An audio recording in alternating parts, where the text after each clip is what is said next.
Hello students. BCom part second में हम कर रहे हैं इनकम फ्रॉम अदर सोर्सेज।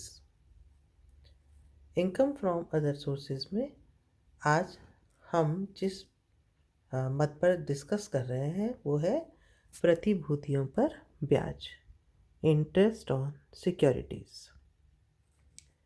देखिए, सबसे पहले हम इंटरेस्ट ऑन सिक्योरिटीज़ को समझने के लिए पहले प्रतिभूति या सिक्योरिटी को समझें कि सिक्योरिटी क्या होती है।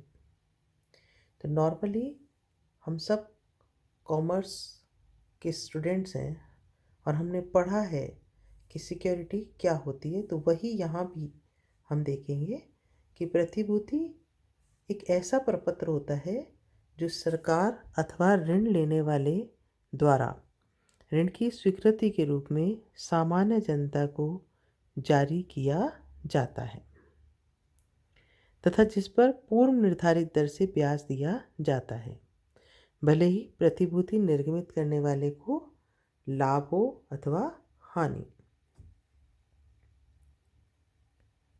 ब्याज का भुगतान की दर व विधि दोनों निश्चित होते हैं और ऋण लेने वाले को हर हालत में ऋणदाता को ब्याज का भुगतान करना होता है।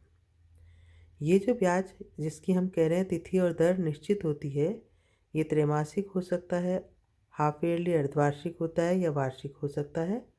तो इस तरीके से किसी कंपनी के ऋण पत्र जो होते हैं वो भी प्रतिभूति ही माने जाते हैं, क्योंकि उन पर भी ब्याज की दर और तिथि दोनों निश्चित तय होते हैं। लेकिन कंपनी के जो शेयर्स होते हैं, वो चाहे इक्विटी शेयर्स हों या प्रेफरेंस शेयर्स हों, उन्हें प्रतिभूतियों में शामिल नहीं किया जाता, क्योंकि उन पर लाभांश की प्राप्ति होती है, उन पर ब्याज की प्राप्ति नहीं होती। अब हमारा अगला बिंदु आता है प्रतिभूतियों पर ब्याज से आशय। देखो, आयकर अधिनियम की धारा 2 की उपधारा 28B में प्रतिभूतियों पर ब्याज में निम्नलिखित ब्याजों को इन्होंने शामिल किया है, जैसे केंद्रीय अथवा राज्य सरकारों द्वारा निर्गमित प्रतिभूतियों पर प्राप्त ब्याज। अब ये जो प्रतिभूतियाँ हैं, इनको सरकारी ऋण, government loan, government paper, government notes, government bonds, promissory notes, treasury bill, certificate आदि नामों से इनको जाना जाता है। गवर्नमेंट इनमें से किसी भी नाम से अपनी सिक्योरिटी को इशू कर सकती है। इसी तरीके से किसी स्थानीय सत्ता, कंपनी तथा केंद्रीय एवं राज्य अधिनियम के अंतर्गत स्थापित किसी निगम के द्वारा निर्गमित ऋण पत्र एवं अन्य प्रतिभूतियों पर ब्याज भी शामिल किया जाता है। अब यहाँ जो हम लोकल अथॉरिटी की बात कर रहे हैं, स्थानीय सत्ता की बात कर रहे हैं, इसमें नगर पालिका, नगर निगम, जिला परिषद, नगर सुधार न्यास बोर्ड, ट्रस्ट आदि शामिल किए जाते हैं। तो प्रतिभूति से क्या तात्पर्य है और प्रतिभूतियों पर ब्याज से क्या आशय है, इन दोनों को डिस्कस करने के बाद हमारा अगला बिंदु आता है प्रतिभूतियों पर ब्याज प्राप्य होना, इंटरेस्ट एक्रूइंग ऑन सिक्योरिटीज़। देखो, जो प्रतिभूतियाँ होती हैं, नॉर्मली इन पर जो इंटरेस्ट की डेट्स होती है वो क्वार्टरली, हाफ ईयरली और एनुअल होती है। तो जिस व्यक्ति को इस तारीख के दिन ब्याज प्राप्त करने का अधिकार होता है, वो ही इनका रजिस्टर्ड ऑनर माना जाता है, मालिक माना जाता है, और ये जो ब्याज है ये उसी की आय में शामिल किया जाता है।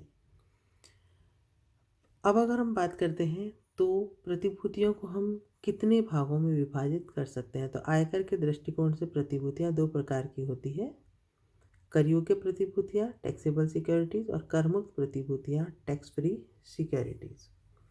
तो जो कर योग्य प्रतिभूतियाँ होती हैं ये फिर दो प्रकार की होती हैं, सरकारी कर योग्य प्रतिभूतियाँ, गैर सरकारी अथवा व्यापारिक कर योग्य प्रतिभूतियाँ। दूसरी हमने देखी कर मुक्त प्रतिभूतियाँ, ये भी दो प्रकार की होती है, सरकारी कर मुक्त प्रतिभूतियाँ और गैर सरकारी अथवा व्यापारिक कर मुक्त प्रतिभूतियाँ। देखिए, कर योग्य सरकारी प्रतिभूतियाँ से क्या तात्पर्य है कि ये जो प्रतिभूतियाँ होती है इन पर टीडीएस नहीं काटा जाता। तो जो टैक्सेबल गवर्नमेंट सिक्योरिटीज़ होती हैं इन पर टीडीएस नहीं काटा जाता और इनके ब्याज की संपूर्ण राशि प्रतिभूति धारक को प्राप्त हो जाती है। इसलिए कर योग्य सरकारी प्रतिभूतियों के ब्याज को सकल नहीं बनाया जाता। ये केंद्रीय सरकार अथवा राज्य सरकार किसी के भी द्वारा जारी की जा सकती है। इसी तरीके से कर योग्य गैर सरकारी प्रतिभूतियां जो होती हैं, यदि इसमें प्राप्त ब्याज दिया गया है तो ये माना जाएगा कि उन पर टीडीएस काटा गया है, तो उन्हें सकल करके ही आय के विवरण में शामिल किया जाता है। और ये जो प्रतिभूतियाँ होती है कर योग्य गैर सरकारी प्रतिभूतियाँ, इसमें ब्याज चुकाने वाले की ये रिस्पॉन्सिबिलिटी होती है कि वो टीडीएस काट करके ही, आयकर काट करके ही ब्याज का भुगतान करे और आयकर को जमा करवाए। अगली हमारी आती है करमुक्त प्रतिभूतियाँ। करमुक्त प्रतिभूतियाँ भी दो प्रकार की होती है। पहली करमुक्त सरकारी प्रतिभूतियाँ और दूसरी गैर सरकारी या व्यापारिक करमुक्त प्रतिभूतियाँ। देखिए, करमुक्त सरकारी प्रतिभूतियों से यह आशय होता है कि इनका जो ब्याज होता है वो टैक्सेबल नहीं होता, पूर्णतया करमुक्त होता है। तो जब पूर्णतया करमुक्त होता है तो आय के विवरण में शामिल नहीं किया जाता। इसलिए निवासी करदाता के लिए तो इनके ब्याज में से उद्गम स्थान पर कर की कटौती भी नहीं की जाती, और ब्याज करमुक्त होने के कारण इसको सकल बनाने की आवश्यकता भी नहीं है, क्योंकि इसे हम स्टेटमेंट में शामिल ही नहीं करते। और जब ये करमुक्त होता है तो इसके संग्रह के कोई खर्चे भी की कटौती भी करदाता को नहीं मिलती। दूसरी हमारे पास आती है गैर सरकारी अथवा व्यापारिक करमुक्त प्रतिभूतियाँ। देखो, व्यापारिक करमुक्त प्रतिभूतियों से क्या तात्पर्य है? इसमें कंपनी जो ये सिक्योरिटी होल्डर होते हैं, इनको निर्धारित प्रतिशत से निकाली गई पूरी ब्याज की राशि क्या करती है? चुका देती है, और उसमें से उद्गम स्थल पर कर की कटौती नहीं करती। अर्थात जितना उनका इंटरेस्ट बनता है, कंपनी वो सारा का सारा सिक्योरिटी होल्डर को भुगतान कर देती है, टीडीएस उस पर नहीं काटती।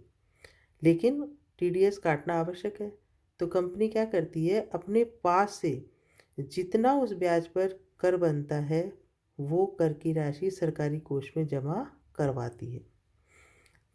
अर्थात प्रतिशत के आधार पर ज्ञात की गई राशि तो प्रतिभूति धारक को चुका देती है, और क्योंकि उस पर उसने टीडीएस नहीं काटा, तो जितना टीडीएस उस पर बनता है वो अपने पास से कंपनी स्वयं सरकारी कोष में जमा करवाती है। और ये मान लिया जाता है कि प्रतिभूति के जो धारक हैं, होल्डर जो है, सिक्योरिटी होल्डर जो है, उसने उन पर टैक्स जमा करवा दिया।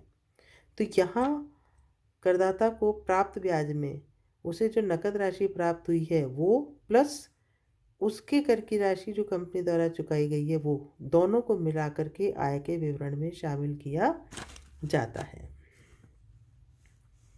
इतना हम समझ लें कि गैर सरकारी और अथवा व्यापारिक जो करमुक्त प्रतिभूतियां हैं, इस पर क्योंकि टीडीएस नहीं काटा, परंतु कर का भुगतान कंपनी ने सिक्योरिटी होल्डर के बिहाफ पर किया है, तो सिक्योरिटी होल्डर को डबल बेनिफिट हुआ। उसे अपनी सिक्योरिटी पर पूरी ब्याज की राशि भी मिल गई और कर का भुगतान भी नहीं करना पड़ा। तो हम उन दोनों राशियों का योग जो है वो आय के विवरण में शामिल करेंगे।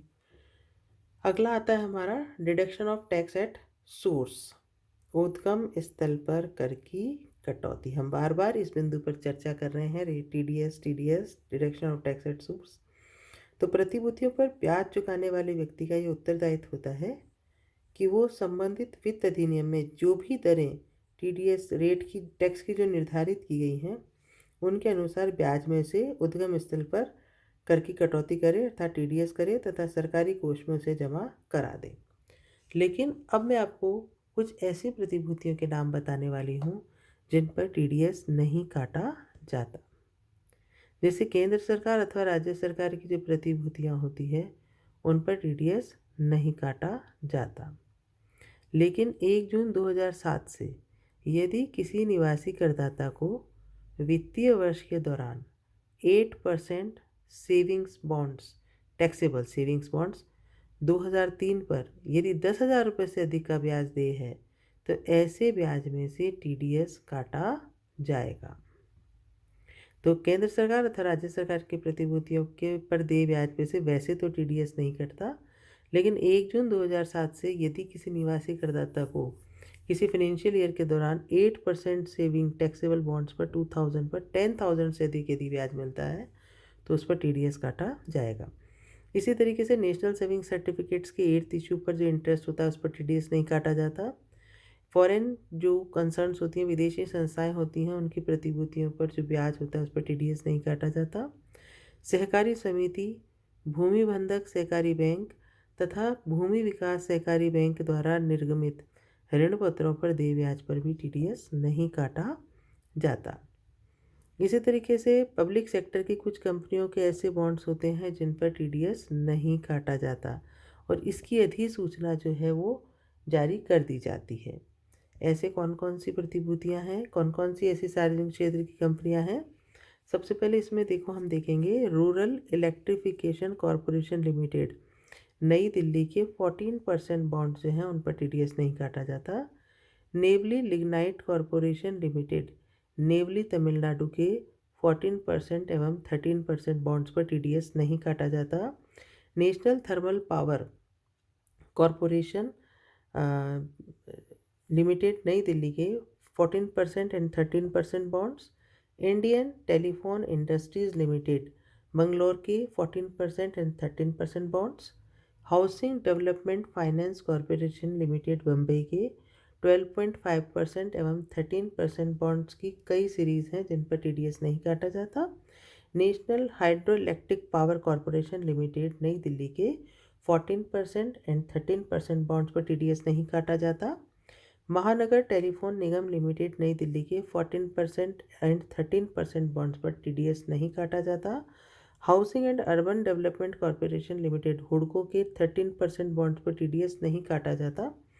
भारतीय औद्योगिक विकास बैंक आईडीबीआई के 6% से लेकर के 11.5% बॉन्ड्स तक टीडीएस नहीं काटा जाता।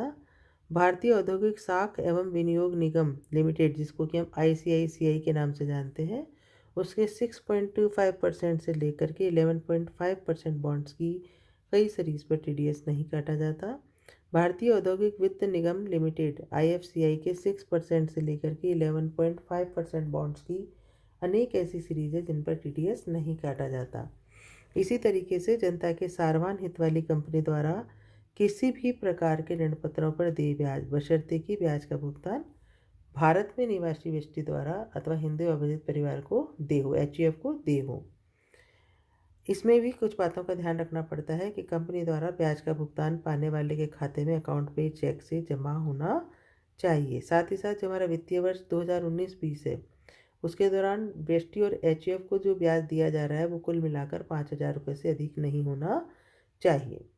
इसी तरीके से यदि कोई ऋणदाता प्रतिभूतियां निर्गमन करने वाली संस्था को निर्धारण अधिकारी द्वारा जारी किया गया प्रमाण पत्र यदि वो प्रस्तुत कर देते हैं तो उसकी आय पर कर योग्य सीमा से यदि वो कम है तो भी उस पर टीडीएस नहीं काटा जाता। इसी तरीके से भारत में किसी मान्यता प्राप्त स्टॉक एक्सचेंज पर सूचित प्रतिभूतियां, जो लिस्टेड सिक्योरिटीज़ होती है, जो गैर भौतिक स्वरूप में होती है, ऊपर देय ब्याज में भी टीडीएस नहीं काटा जाता। अब हम देखेंगे ब्याज की आय को सकल बनाने के प्रावधान। तो देखो, जिन पर टीडीएस ही नहीं काटा जाता वह तो सकल ब्याज ही प्राप्त होता है, इसलिए उसको उस ग्रॉसअप बनाने का कोई प्रावधान नहीं है। लेकिन जिन पर टीडीएस काटा जाता है उनको सकल बनाने के लिए हम क्या करेंगे, जो शुद्ध आय प्राप्त हो रही है, जो आय ब्याज के रूप में करदाता को प्राप्त हो रही है, उसको 100 से मल्टीप्लाई करके अपन 100 माइनस रेट ऑफ टीडीएस करके उसे ग्रॉसअप बनाया जाता है। यहाँ आपको एक चीज़ ध्यान देनी है कि एक चीज़ तो आप ये समझ लें कि जिन पर टीडीएस नहीं कटता उनको हम ग्रॉसअप नहीं करेंगे। जो करमुक्त सरकारी प्रतिभूतियाँ हैं, क्योंकि उनका ब्याज ही करमुक्त होता है, इसलिए वो ग्रॉसअप करने का कोई सवाल ही नहीं उठता। इसी तरीके से व्यापारिक करमुक्त प्रतिभूतियों के ब्याज को हमेशा सकल बनाया जाता है, चाहे ब्याज की प्राप्त राशि दी गई हो, चाहे प्रतिशत दिया गया हो। क्योंकि मैंने अभी आपको बताया था कि करमुक्त प्रतिभूतियों में ब्याज का भुगतान कंपनी स्वयं अपने साधनों से करती है, वो करदाता के ब्याज में से टीडीएस नहीं काटती है। तो ये एक ऐसा इम्पॉर्टेंट हमारा प्रोविज़न है कि यहाँ पर चाहे आपको करमुक्त व्यापारिक प्रतिभूति की दशा में चाहे प्राप्त ब्याज दिया हो, चाहे सकल ब्याज, चाहे प्रतिशत दिया हो, हम दोनों दशाओं में उसे करमुक्त उसको सकल हम बनाएंगे।